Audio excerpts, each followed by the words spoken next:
Dole mulu sana turanga. Iya. Dole mulu cinanda. Dole macam tu. Mana.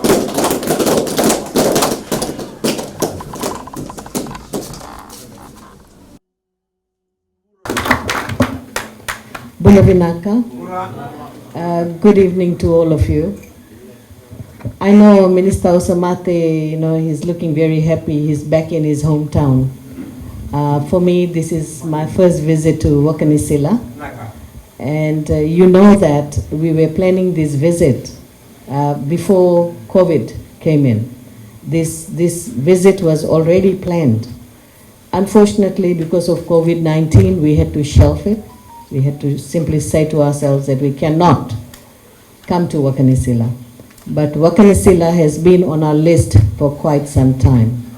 Today I want to share with you the upgrading of the informal settlement, which is Wakanisila. You may be aware that the government had already paid for the development lease. The development lease is with the Ministry of Housing, and this year we had to renew the development lease.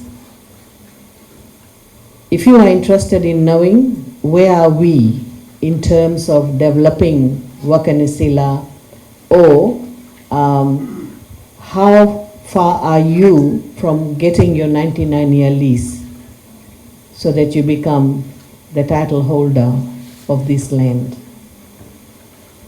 I can say to you that you are pretty close. We have done a number of things. In any development, there is a procedure and a process.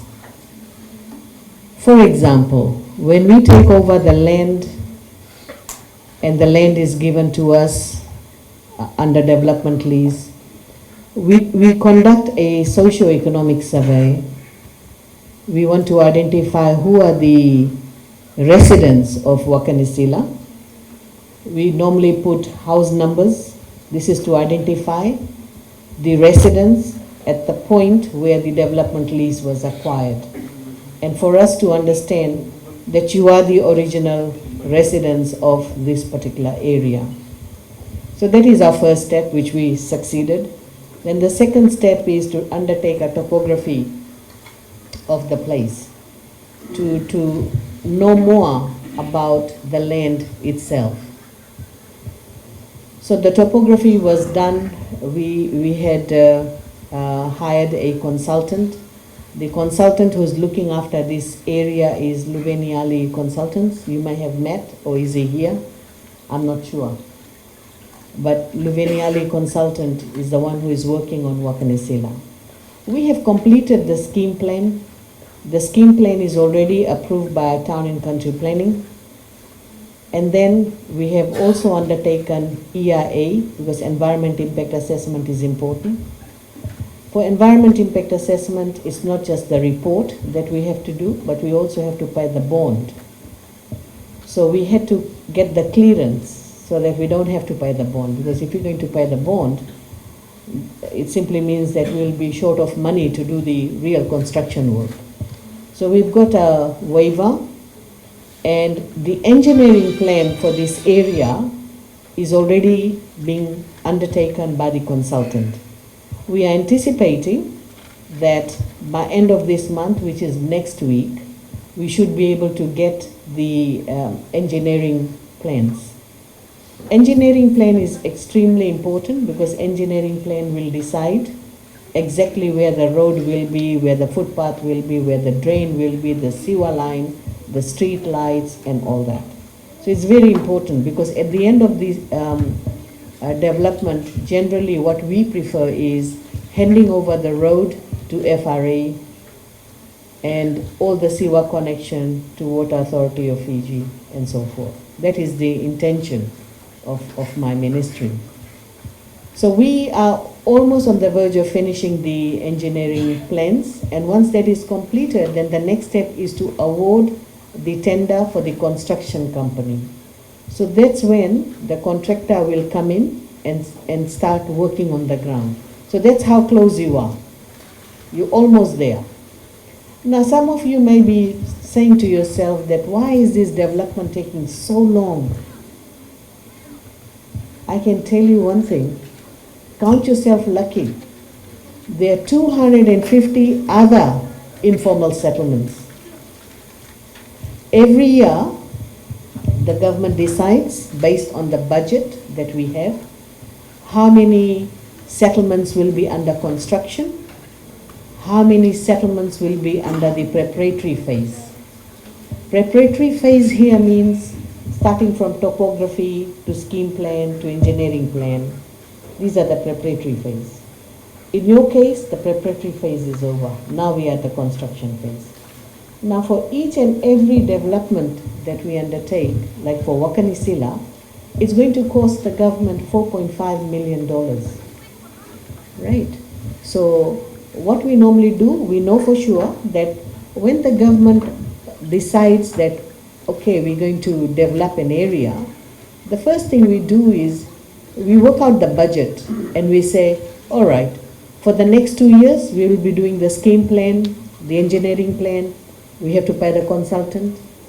And in this particular case, I think we've paid the consultant around $270,000. So that's where the money comes in. So we use it for the preparatory phase. After the preparatory phase, which is this year, then we get the funds to do the real construction. And we do anticipate by September, we will put out the advertisement and recruit the contractor so that the contractor can come in and start doing the work. So this is how close you are in terms of getting your 99-year lease. We are very close to the process. But surely when I mean close, it doesn't mean that the construction will be completed within 8 months. Sometimes based on the weather, it gets delayed because they can't work in the wet weather. Sometimes it's because of the materials we require, like we need cement or we need pipes. So when we're not able to acquire that causes further delay to the project. So this is what I wanted to share with you tonight. And I also want to thank you for your patience, for your perseverance, and your long wait will be answered soon. And I look forward to the day when the contractor is appointed, the construction company, and we'll be able to come again to your community and introduce you to the contractor, who the contractor is and what the contractor will do. Right? Whatever work the contractor is going to undertake in this community, it will be based on the scheme plan. We have faced a number of challenges in the past when the contractor goes into a community to make the roads, to subdivide the area. What happens? The community, they become very aggressive. They normally tell the contractor, no, you're not going to make the road here. No, you're not going to make the drain here. This is my driveway. This is my. So it goes on, right? But I must say that I have not received any complaint from Wakanisila. So that means the community is very well behaved. Thank you very much for that. And I can see that I will not have any challenges or any obstacle from the community who are residing in Wakanisila. So I need that assurance from you as we go into the construction phase, because your interest is to get the 99-year lease. Our interest is to complete the project, cross it off, move on to the next area. And I will be looking forward to your cooperation and to your perseverance, because it's not going to be easy when your roads are being dug up. A lot of soil work is going on, and if it's raining heavily, it's not a very pleasant sight. But if we can tolerate all that and get the project completed, then nothing could be better than getting the job done, and therefore you can get your 99-year lease. I'd like to thank you for this opportunity to be here today and to come and share a little bit of what we are doing in health. First and foremost, as we know, with COVID-19, in the community we are safe, so there is no community transmission of COVID-19.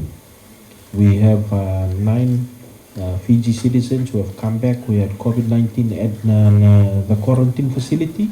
They remain at the quarantine facility. There is no danger to all of us who are outside of that. So that is the confidence that we have. But nevertheless, we have to ensure that we behave in the new normal. Personal hygiene, hand hygiene, make sure that we look after our health, we eat well, we look after ourselves. As we know, the story with COVID-19, it keeps on going up and down. The last 2 days, they've had about 250,000 infections worldwide. And we also know in Papua New Guinea, they've had their first death from COVID-19. So we need to keep on making sure that we behave in the new normal. And I would like to thank you and all the places that I'm going. I'm just thanking us for being able to hear the instructions that have been given forth by the Honorable Prime Minister on the advice of the Ministry of Health. And by doing so, we've been able to combat COVID-19 as it is today. So we are very thankful for that. I also want to share with you that for this area, we are looked after by Makoi Health Center. And Dr. Samu Kolwandoko is here. He's the medical officer in charge in Makoi.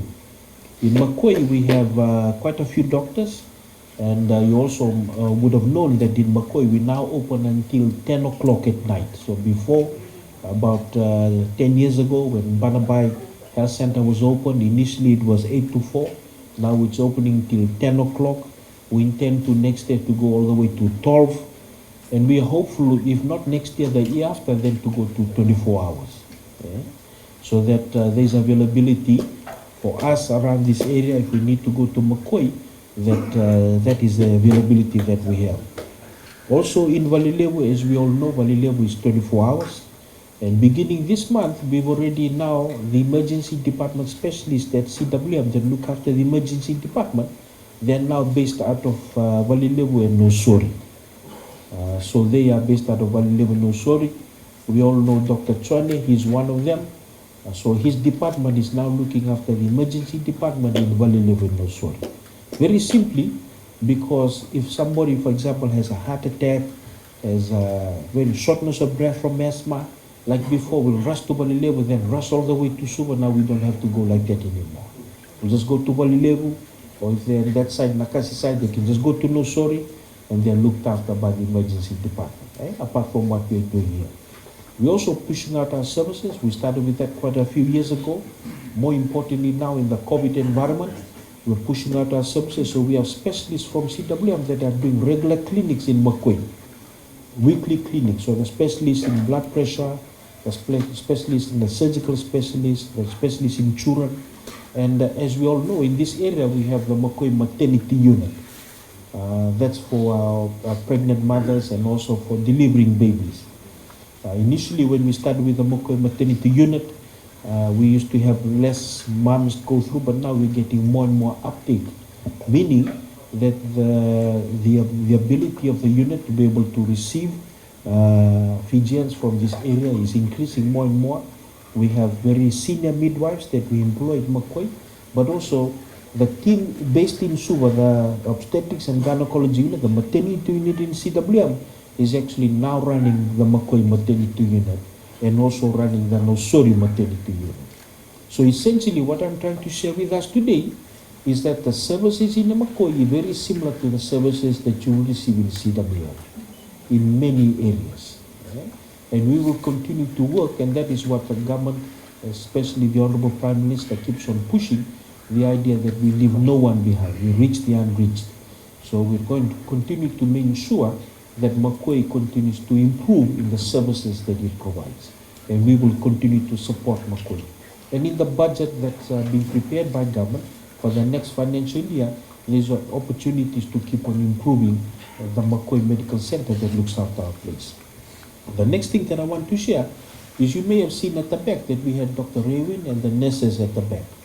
Dr. Rewin based in Makoi and the nurses that she was with are the staff that actually look after this area here, this zone. So you will see them more and more. They'll be walking through the streets, they'll be coming to meet you, they'll be liaising with the Wakatawa, Turanikoro and the Nasinikoro, community health worker. So you know how like before, you have Makoi, and then we are here, and then we are sick, we try and go up to Makoi, or if somebody's lying at home, we don't know who to call. Now we've changed all that. So what we're doing now is identifying a cohort of health staff based out of Makoi who are responsible for this zone. So you'll get to meet them more and more, Dr. Raywin and the staff and the health inspectors that are here today. They will be liaising with you whenever you have any functions here, like for example a bazaar, or you have a church function. You're more than welcome to get in touch with your zone doctor, nurse and health inspectors, and they will come and be part of whatever you're doing. Because what we want to do is to try and have a more visible presence on the ground, so that you have somebody that you can link up with. If there's any health issue in the community, you know these are the people that you can talk to. As opposed to before, you go to Banabai and try and find out who it is. So that's what we're doing. So we have a zone nurse, we have a zone doctor, we have a zone health inspector specifically for this area. And we will be working hand in hand. So today they've done some screening at the back. You would have seen them here. Before you might have seen the different people come do screening, and then the next time you have a screening, different people. From now on, you'll be meeting the same people.